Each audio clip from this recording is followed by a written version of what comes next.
Hi everyone, welcome back to another mini blog.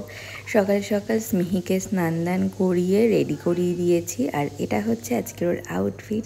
কেমন লাগছে অবশ্যই জানিও। তারপরে স্মিহিকে খাইয়ে দাইয়ে আমি চলে গেছিলাম রান্নাঘরে, আর ওর কাছে বসলে না আমার একদমই উঠতে ইচ্ছে করে না, কিন্তু রান্নাটাকেও বসাতে হবে, ওর পাপা আসবে লাঞ্চ করতে।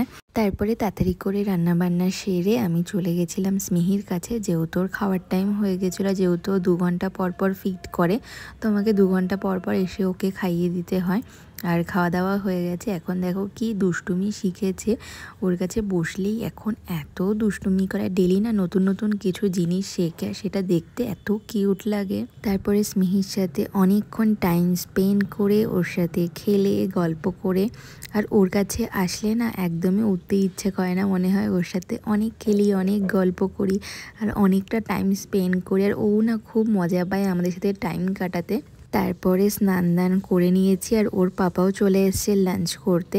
আর আজকে একদমই সিম্পল রয়েছে, ভাত, উচ্ছে সেদ্ধ, তার সাথে কাঁকরোল ভাজা, রয়েছে টক ডাল আর মোচার ঘন্ট। আর মোচাটা না খুব টেস্টি হয়েছিল আজকে। তারপরে বিকেলবেলা আমরা মা মেয়ে দুজনে একটু ঘুমিয়ে পড়েছিলাম, যেহেতু আমার রাত্রেবেলা ঠিকঠাক মতো ঘুম হয় না। তো যখন স্মিহি বিকেল দিকে ঘুমোয়, তো আমিও একটু চেষ্টা করি ওর সাথে ঘুমোনোর। তারপরে সন্ধেবেলা ওকে রেডি করিয়ে দিয়েছি, যেহেতু এখন কদিন ধরে একটু বৃষ্টি হচ্ছে, আর সন্ধেবেলা ডেলি বৃষ্টি হয়, একটু ঠান্ডা ঠান্ডা ওয়েদার হয়ে যায়, তো ওকে একটা মোটা একটা জামা পরিয়ে দিয়েছি। ওর পাপাও চলে এসেছিলো ডিউটি দিয়ে। দেখো এইদিকে ওর পাপাকেও ঘুম পাড়িয়ে দিচ্ছে। ওর পাপারও রাত্রেবেলা ঠিকঠাক মতো ঘুম হয় না, তো এসে একটু মেয়ের কাছে শুয়েছে। আর এখানে দেখো স্মিহি ওর পাপাকে ঘুম পাড়িয়ে দিয়েছে, আর আমি বলছিলাম বলে আমাকে দেখে হাসছিল। তারপর আমাদের ডিনারও হয়ে গেছিলো। আর এখন স্মিহির হচ্ছে ঘুমানোর টাইম হলে না ও একদম ইরিটেড হয়ে যায়।